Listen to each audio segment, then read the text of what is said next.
भगवान श्री कृष्ण जब माता देवकी और पिता वसुदेव को कंस के चंगुल से छुड़ाने गए तब उनकी उम्र 14 वर्ष थी।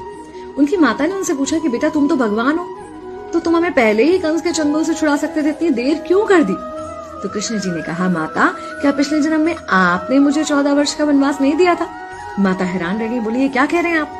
तब कृष्ण जी ने बताया कि पिछले जन्म में मैं राम था और आप थी माता कैकेयी और आप ही ने मुझे 14 वर्ष का वनवास दिया था और कर्म फल से कोई नहीं बच सकता माता, इसलिए आपको 14 साल का ये दुख सहना पड़ा।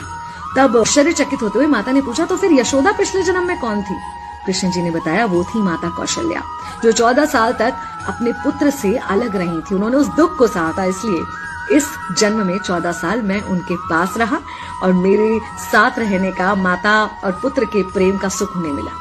कहने का मतलब यह है कि कर्म फल से ना उस युग में कोई बचा था, ना आज कोई बचेगा।